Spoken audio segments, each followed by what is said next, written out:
1.2 million.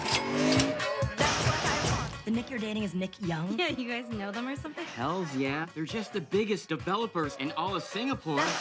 Damn, Rachel. It's like the Asian Bachelor. These people aren't just rich, they're crazy rich. Oh, you really should have told me that you're like the Prince William of Asia. That's ridiculous. Much more of a Harry.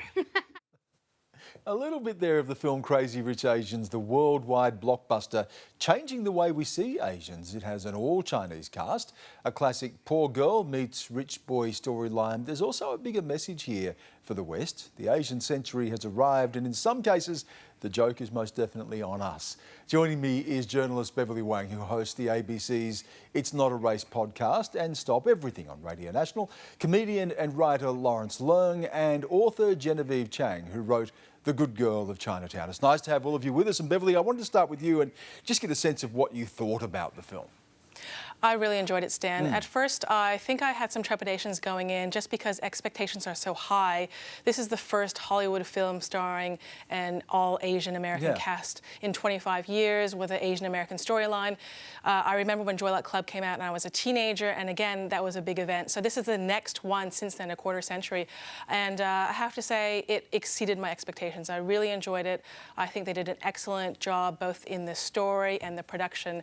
I was really happy to see it, and I got a lot of emotions watching it. And Lawrence, is this a cultural moment as well? I mean, we know the Joy Luck Club, but it was a long time ago, and a lot has happened since then. China has really arrived since then as a significant power in the world, and this idea of the wealth of Asia. Is this a cultural moment? I think it is a cultural moment. Like, as Beverley was saying, you know, one film every quarter century that's a Hollywood mainstream film with an Asian cast, it's quite a big thing. You know, so that's 2 films in a quarter century. The next one will come around when Halley's Comet comes around again. So hopefully a lot sooner than then. But I know for myself, growing up, I wasn't seeing any yellow faces on television except for The Simpsons. So this is quite a big moment for me. And Jenevieve, it's not just the fact that this is an all-Asian cast. It is that it's challenging a lot of those stereotypes as well, isn't it? That we're seeing people who are rich. The boy does fall in love with the girl. They're, you know, if you took out the fact that they were Chinese cast and put in a British cast, it would still work as a film.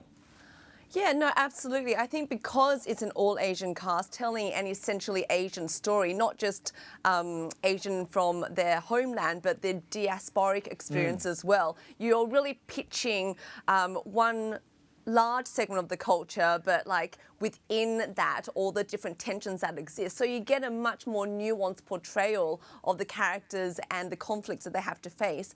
You know, in a way, it is a very culturally specific story, but for a modern age. I mean, not only do you have the cultural representation, but the female characters have a lot of agency as well. So it's also a culturally specific story that's told through quite a feminist lens. If you think about all those like buff, smooth male Asian chests, I mean, you've definitely got the female gaze in there as opposed to the male gaze. I was wondering too, Jenevieve, just to stay with you on this though. Yeah. You know, I lived in China for the best part of a decade, and you know, we're fully aware of what I was seeing there. I knew what the trope of the Asian mother was and what the Michelle Yeoh character in the film represents. For a non-Asian audience though, I kept wondering, are they getting the joke? What are they getting out of it? Okay, look, I think, and I've met Kevin Kwan, and I think he says something really interesting about the story. I mean, yes, it's about crazy rich Asians, and you know, the movie has faced some backlash in that it's not represented. I mean, it faces the burden of representation. It's not talking about the entire Asian experience, it's talking about the 0.001% of anyone, any culture. But at its heart, it's a family drama. And a romantic comedy that could work in any context. Yeah, but you know, for an Asian person like myself, it does speak to something quite specific within the family tension, which is the West and Eastern clash. So on one hand, you've got the pursuit of passion, which is, you know, Constance Wu's character, Rachel. She stands for the pursuit of, freedom and independence and the Western mindset. And then you've got Michelle Yeoh's character, which represents the Eastern mindset, which is about family obligation and filial duty. And I don't think that's just in the Chinese culture. I think that resonates across all cultures, but certainly, you know, I think the hook in this particular story is that there are specific nuances within that too.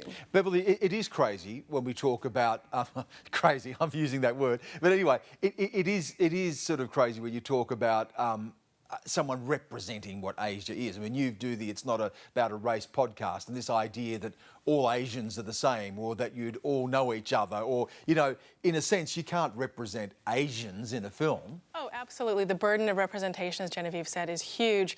And I say it often, and I'll say it again, Asian culture is not a monolith, just as any culture is not a monolith, and even the idea, the concept of what is Asian is something that we really need to question and interrogate.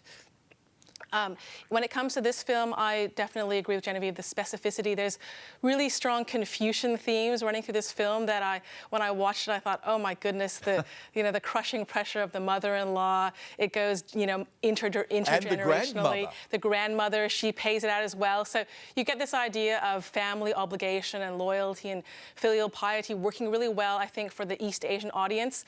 And then I think generally as a really well-made, strong, romantic comedy with strong female leads. I think it works that way as well. As you can see, it's been leading the US and Canadian box office for 3 weeks in a row. It made over $5 million in the Australian opening weekend. So clearly it's not just Asian people turning out for this film. But Lawrence, we said in the introduction, and I really did get a sense of this, and it's been written about a lot, and that is that it is changing the way that the West more broadly sees Asians and Asian characters. There's an Asia cool about the whole sort of film. Did you get a sense of that people are walking out of, if you were not Asian, if you were, you know, if you walked in and saw the film, would you walk out of that in some way changed in the way that you saw Asian characters?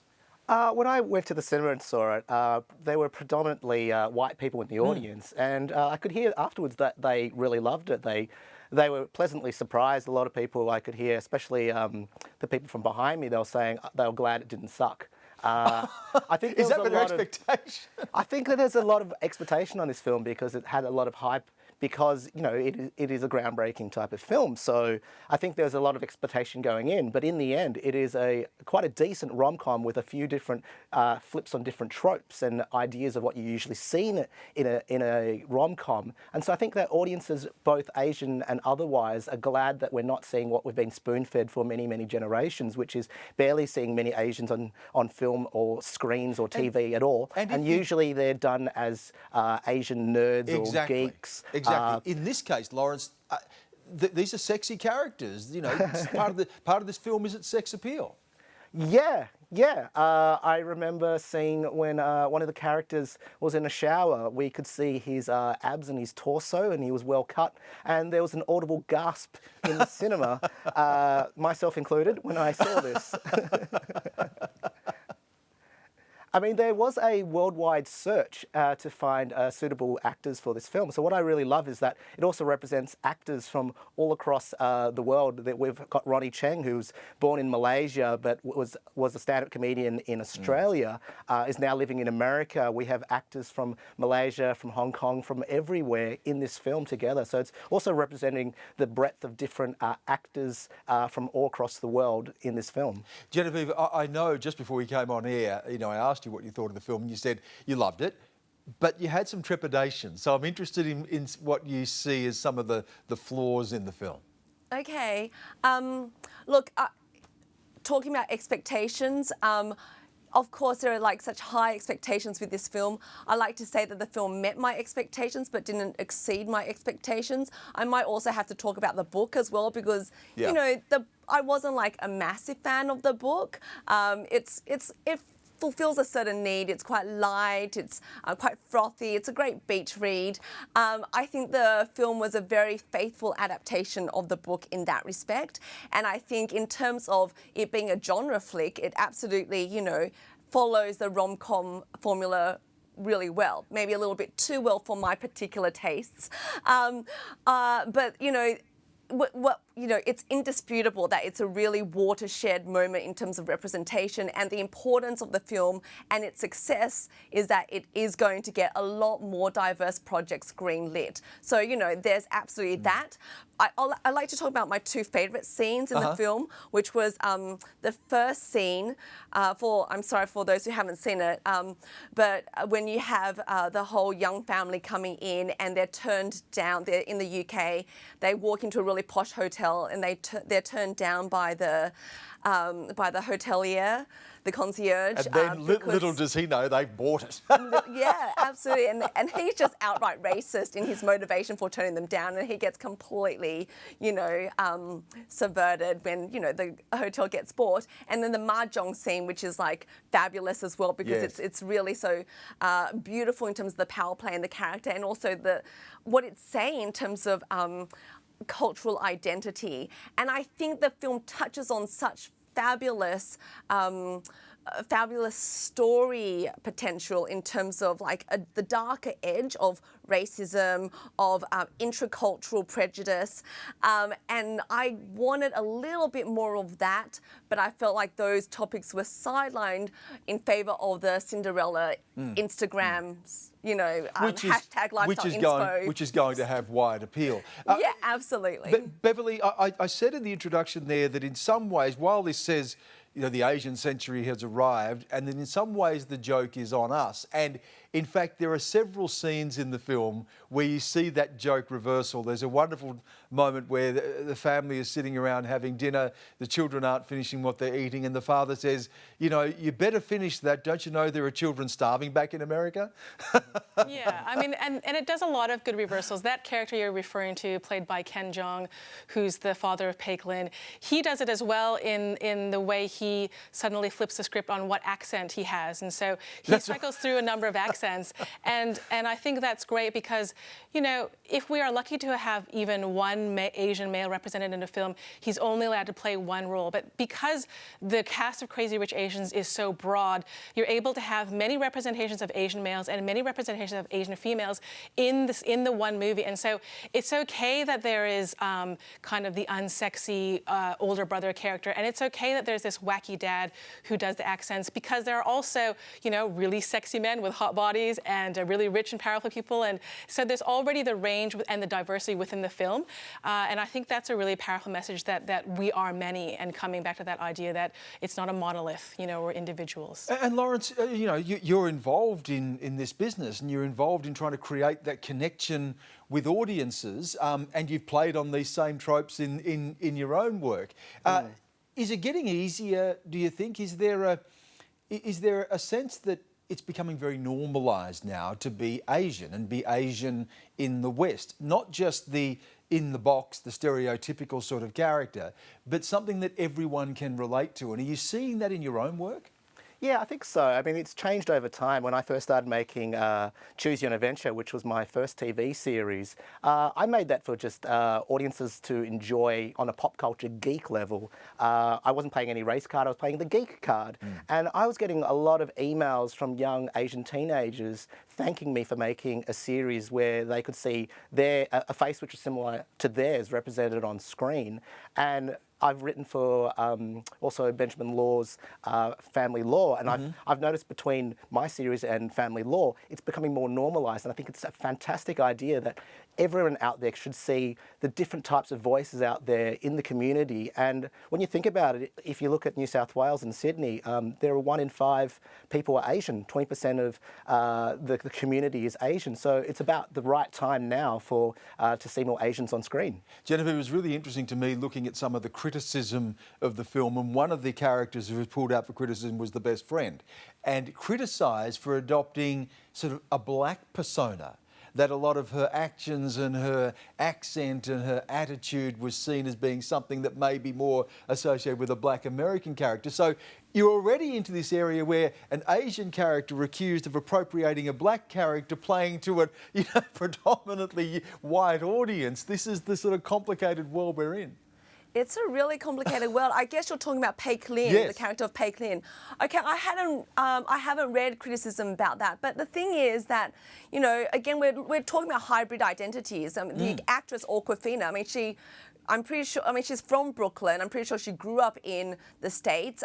There's also Eddie Huang, who is the creator of Fresh Off the Boat. I mean, he draws very heavily on hip hop and his exposure to that art form as identifying and finding solidarity, because it's about speaking to marginalized identities. I don't know Awkwafina's work so much, but I think one has to understand that we are living in a world where just because you look Asian doesn't mean that you need to subscribe to a particular line of behaviors that's married to the geography of the place. She grew up in America. She's an American. Yeah, she has an Asian heritage, which she obviously, is able to draw upon for different roles, but her hybrid identity is of a young woman today, and that is circumstantial to, her set of experiences that are unique to her. And one can't level the accusation of appropriation, because if it's authentic to her, to how she's been raised and grown up and what she's been exposed to, I find that really, really problematic that she's exposed to that kind of criticism. And it goes to the interesting part of the film here, is that you have people who are playing roles that are not specific to being a particular race or identity. Right. And that's what's really been the important part of the film, apart from being a lot of fun. Look, it's been a great chat. I'm glad you could all come on the program. Thank you so much. Thank you. Thank you, Stan. Cheers.